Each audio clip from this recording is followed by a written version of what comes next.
Hello children, today let us learn about direct and indirect speech.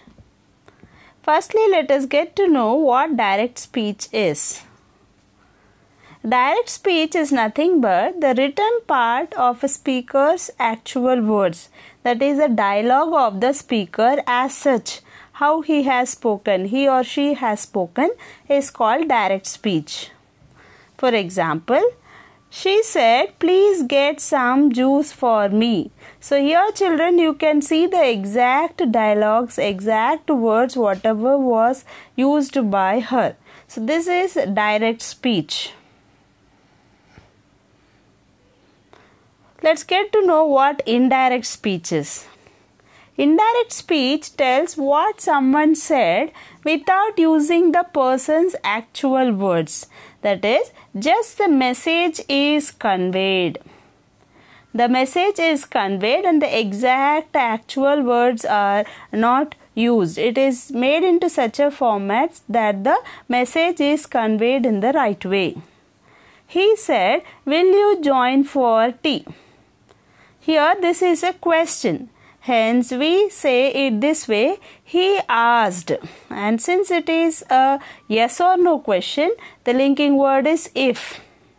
If I would join for tea. So the message is conveyed, whatever he asked is conveyed over there without using the actual words used by the person.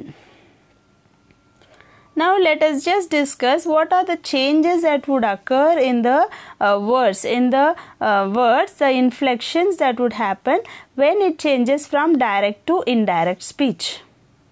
Here firstly let us look at the word said. Said in the sense generally he said, she said, like that. That said word, how it changes according to the sentence that is used. The word said changes according to the type of sentence. Whatever the type of sentence the person speaks, according to that the word said changes. Now look children, if it is an assertive sentence, that whatever the speaker is speaking, if he is using an assertive sentence, the said changes to told. If it is an imperative sentence, the said changes to either requested or asked. Actually, it should be requested or ordered. But these days, people do not refer someone ordering someone, and hence we are using the word asked. So, imperative sentence, you all know, it is either an order or a request. So, according to the sentence, if it is a request, then we write requested. If it is an order, we can use asked or ordered also.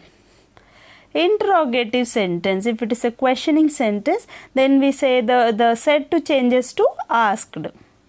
If it is an exclamatory sentence, you can write as wondered according to the sentence. If it is a sad event, you can say regretted. Now on to the linking word. Now we have done with the word said. And now how we are going to link the dialogue and the addresser, whoever is speaking, how we are going to link, as we are going to remove the inverted commas. When we are writing from direct to indirect speech, we remove the inverted commas. When we are removing the inverted commas, we attach a linking word between the dialogue and the person who is speaking. So that linking word also depends on the type of sentence that is used. That is, if the person is speaking an assertive sentence, the linking word is that. If he is speaking an imperative sentence, that is, the sentence told by a person is imperative, then the linking word is to.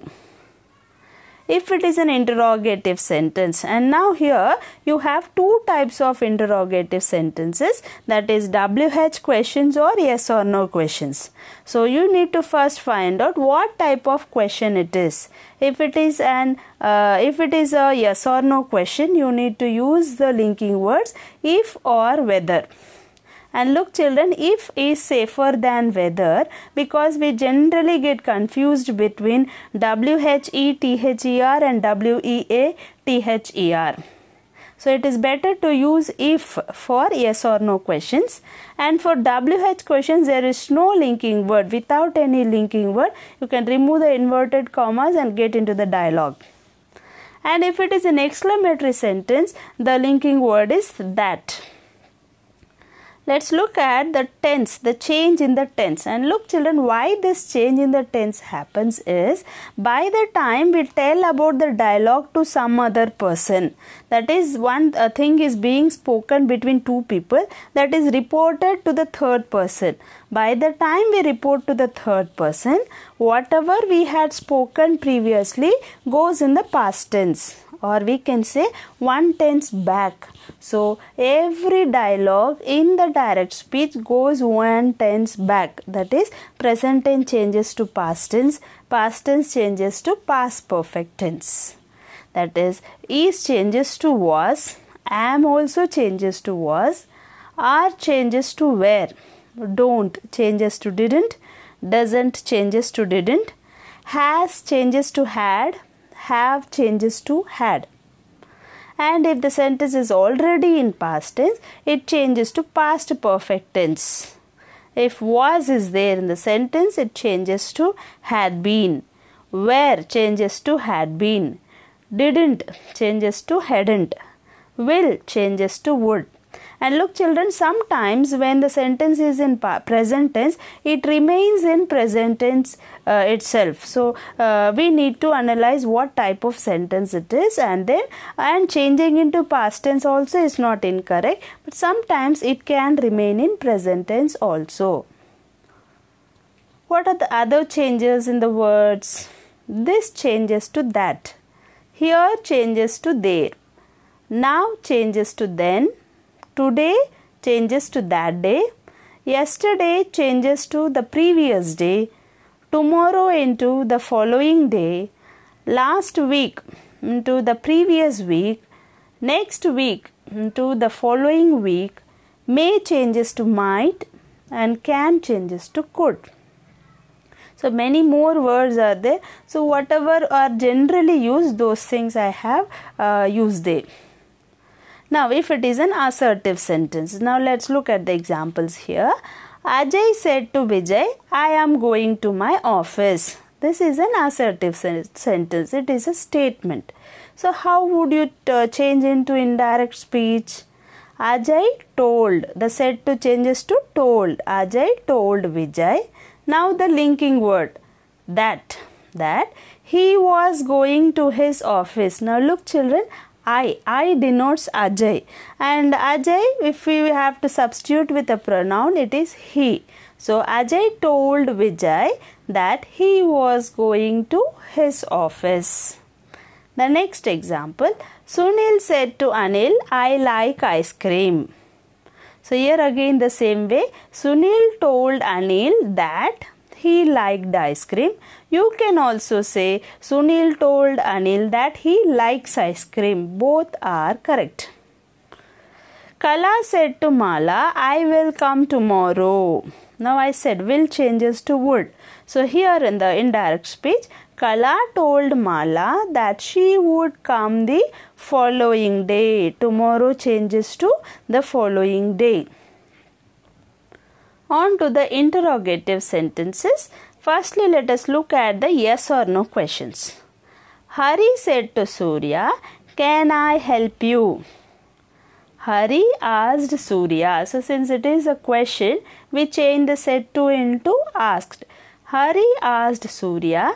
Since it is a yes or no question, you write if. Instead of if, you can even use whether. Hari asked Surya if he could help him. Now look children, can I, here first the verb, auxiliary verb and then the subject. But when you change it into indirect speech, subject, then auxiliary verb, then the verb. Okay, Hari asked Surya if he could help him. Vimala said to Kamala, has the school bus come? Vimala asked Kamala whether the school bus had come. The has come has changed into had come. Now we go on to WH question.